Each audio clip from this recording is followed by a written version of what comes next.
The dangerous cold is upon us, the below zero temperatures that could be sticking around the state line for a little longer. Plus, some local churches joining in decades-old tradition, the blessing to bring the community together. And a local church honors the legacy of a historical rights leader, the award that one woman took by surprise. Live from WTVO 17, this is Eyewitness News at 5. Good evening, I'm Jess Lipson. Taylor Castro is off tonight. Thanks for joining us this evening. With the snow falling all week, the frigid temperatures are setting in. We broke our record high in temperatures in the state line. Let's check back in with Candace. Candace, can it actually get any colder? Unfortunately, I think it can. You know, this morning those numbers got down to 15 degrees below zero in some spots, and we had wind chills down to 40 below, even 42 below in a couple of spots. So dangerous cold as we felt early this morning and throughout much of the afternoon. We actually broke our record cold high temperature for today. We only made it to 3 below zero, if you can believe it. Our cold record high for January 14th.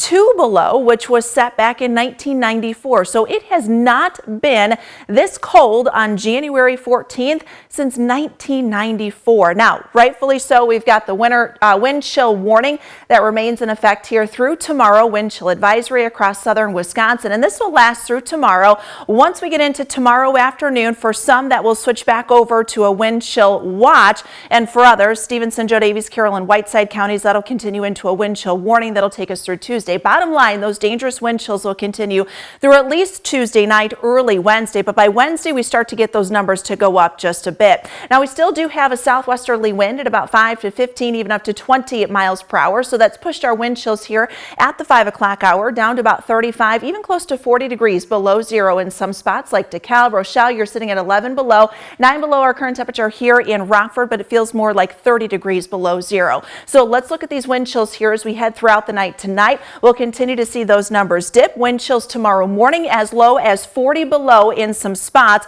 Gradually, we'll see those numbers climb over the course of the next couple of days, but I don't think our actual high temperatures make it above zero until at least Wednesday. We'll look at our next chance for a couple of snow flurries here, Jess. That is coming up in the first warn forecast a little later. Thanks, Candace. The wintry weather continues to cause travel problems at the airports in Chicago. Over 181 flights are already canceled at O'Hare and 56 at Midway. Strong winds and lingering snow led to hundreds of flight delays and cancellations over the past few days. The majority of travel impacts from the winter storm happened Friday. That day, more than 1,000 flights were canceled at the O'Hare, nearly 300 at Midway. I flew in from Maui to here, and then from here to Cleveland is what was supposed to happen. Yesterday I was a little worried with all the snow and the cold and everything, but we just kept checking the updates and it's scheduled on time, so we're happy. Due to the weather, many airlines have been offering travel waivers to passengers, allowing them to rebook flights at no cost. If you're heading out, make sure you have the First Warn weather app downloaded on your phone. You can get weather alerts and watch the radar all in the palm of your hand. It's free for Apple and Android. Rockford area churches came together this afternoon at the Tinker Swiss Cottage Museum and Gardens to continue a decade-old tradition, blessing the Rock River. Our reporter Drea Baroni has more. Bearing the frigid temperatures, Rockford area Orthodox churches gathered together to continue their tradition of blessing the community and the snow-covered Rock River. It's the feast and season of Theophany. So right around Christmas time, we celebrate the Lord's baptism and bless water, celebrating the redemption of Christ and the revealing of the Trinity. The event is what they call a pan-Orthodox experience, with 3 churches participating: Christ the Savior, St. Constantine and Helen, and Holy Ascension. The goal is to unite the religious community. As a church, as in different jurisdictions, we need to work together, we need to see each other, communicate together, pray together. The blessing is about half an hour of song and prayer, this year fully indoors because of weather conditions. But the sub-zero temperatures didn't stop a crowd from gathering for the blessing, one man even coming all the way from Chicago. Every year we've been wanting to come across, and we just have never made it. So this year we finally made it. We're very happy we did. It was a beautiful service downstairs. I think it's important to remember that we do these things for a reason. It's not just some peculiar custom, but it's taking part in actually regenerating and blessing creation. And while they were not able to dunk the blessed cross in the Rock River this year because of the cold, Priests involved say they'll find a way to make that happen. We're going to find another bridge. We'll find another way. We'll find another way. That's right. Reporting for your home team, I'm Drea Baroni. A local church honors the legacy of a famed civil rights leader. Zion Lutheran Church held its 21st annual Gospel Jamboree. Today's event included music, speakers, and an award was given. It went to someone who honors the legacy of Martin Luther King Jr. through service and community impact. Janice Forrest earned the 2024 Legacy Award. She's the site's director for the Patriots Gateway Center. She says the honor took her by surprise. Oh my goodness, it feels so amazing. I never thought in a million years that this was happening or ever happened to me, because what I do, I just do it from the heart. You know, God is with me. And there's just things that I do and I just keep it moving, you know. To bless people, to feed people, to clothe people, even bring people in my house when it's cold. You know, I can't explain it. Janice says she has no plans on stopping helping people anytime soon. The city of Chicago opens up warming centers for people to get out of the cold. Up next, organizers say it's important to offer help whenever possible. Oh, we've got a lot of cold that'll stick with us here for at least the next few days. We'll look at when the temperatures rise back above zero and when they could fall back below zero this week. All coming up in the First Warn forecast a little later.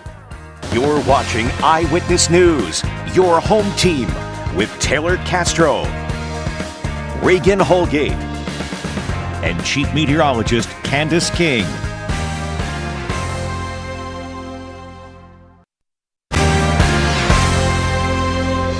Chicago's emergency plan for these dangerously cold temperatures is in effect.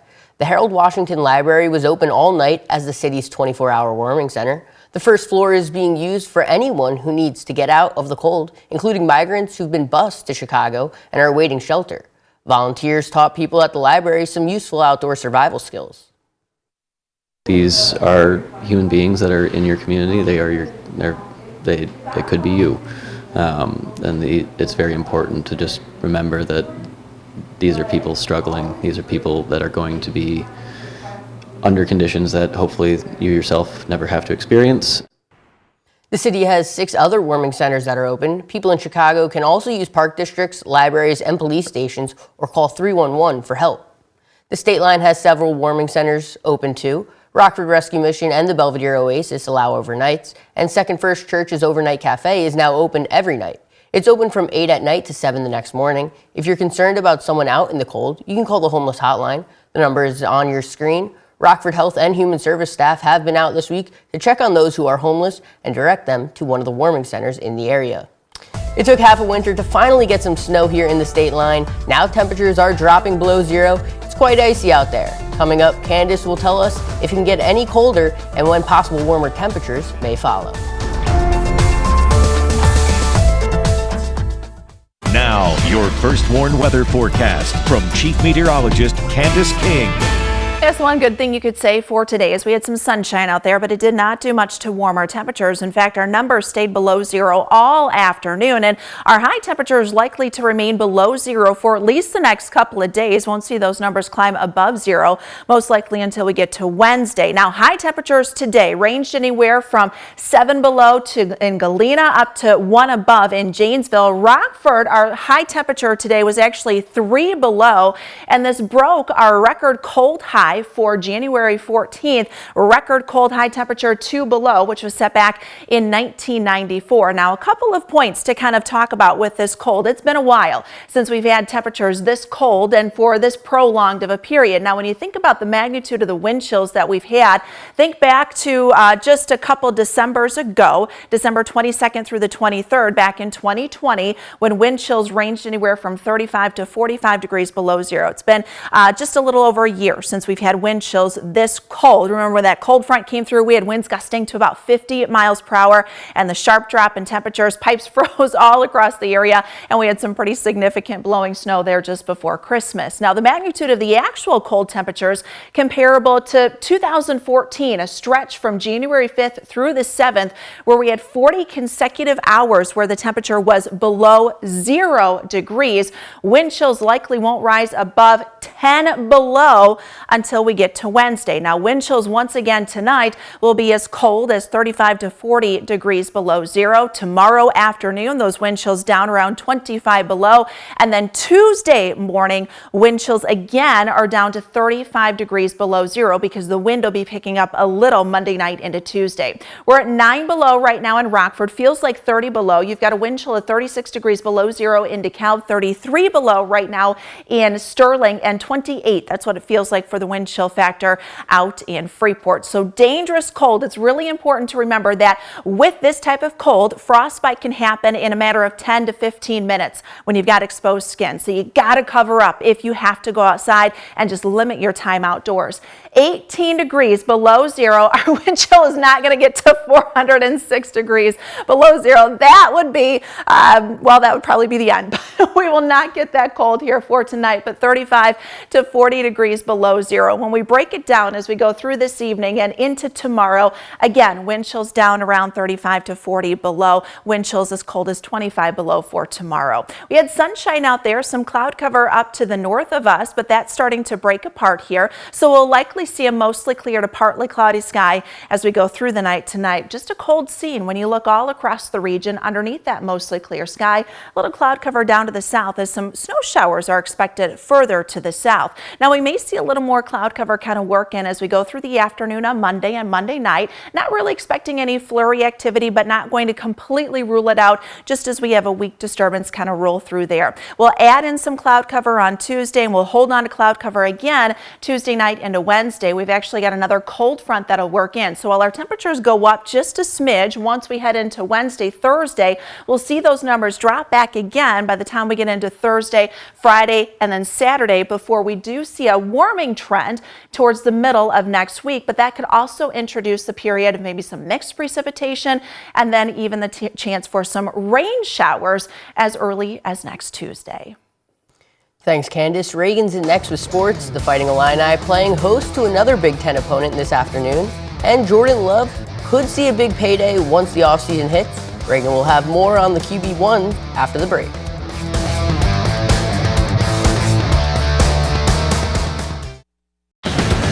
Now sports with Reagan Holgate.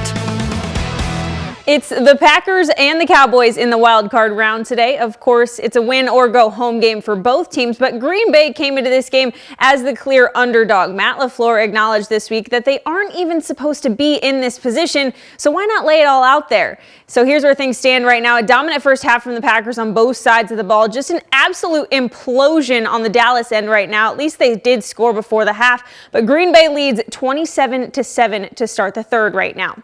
And obviously Love is trying to cash in on his first playoff win as the Packers starting quarterback, but once the season ends, he could be cashing in on a contract extension. According to the NFL Network, Green Bay and their QB1 will have a serious conversation about a potential new deal in the offseason. The 25-year-old is contracted through 2024 after inking a short-term deal last May. Love has already earned $4.5 million after getting the Packers back to the playoffs and has a chance for more if he can help knock off the Cowboys today.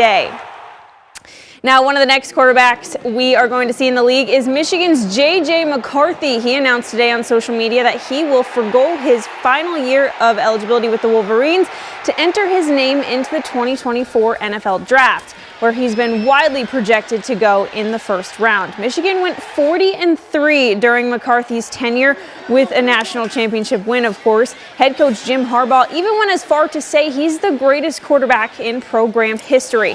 Michigan running back Blake Corum also announced this weekend that he's declaring for the draft as well. The number 10 ranked Fighting Illini had another Big Ten matchup on the schedule this afternoon. This time they played host to the Maryland Terrapins. Early in the first here, Ty Rogers spinning in the lane feeds Quincy Guerrier, who goes in for the slam. Only 7 points for Guerrier today, but what a shot there. Maryland would hang around, though, early second with the Terps down 1.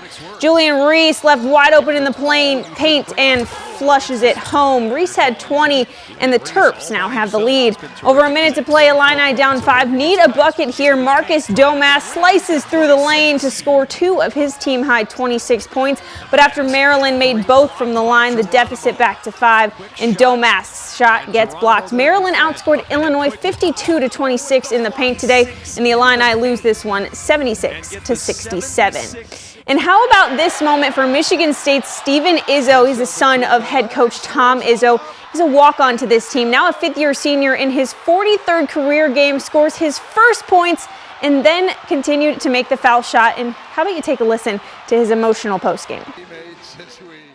That bucket means a lot to me because I've been here for 5 years and really been here longer because my whole life I've been on Spartan as a fan, and seeing that video is it's emotional because it's what I've dreamed of my entire life, and I'm so grateful I got to experience it with my teammates, and I'm forever grateful that they welcomed me in 5 years ago and took me in, and I get to experience awesome day job with them. And now Caitlin Clark is the best scorer in women's college basketball this season, and soon she might be the best in NCAA history. Clark, obviously known for her logo threes, is on pace to top Kelsey Plum's women's scoring record. After dropping 30 last night against the number 13 ranked Indiana Hoosiers, she's 250 points shy of that mark. And maybe even more impressively, she could also break the men's scoring record set by Pete Maravich in 1970. She's 390 points away from that. That's sports. We'll be right back.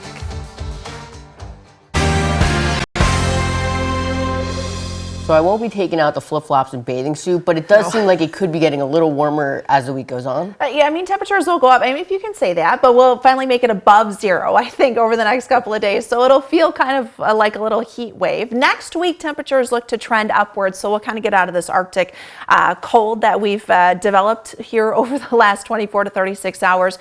Now, tonight we're down to 18 degrees below 0. When we go through tomorrow morning, wind chills will be down around 35 to even 40 below. So we do have a wind chill warning that remains in effect. Temperatures Monday, Tuesday below 0. Wednesday, a couple of snow flurries into Thursday, and then dropping back those numbers by the end of the week. Thanks for joining us. We'll see you at 9.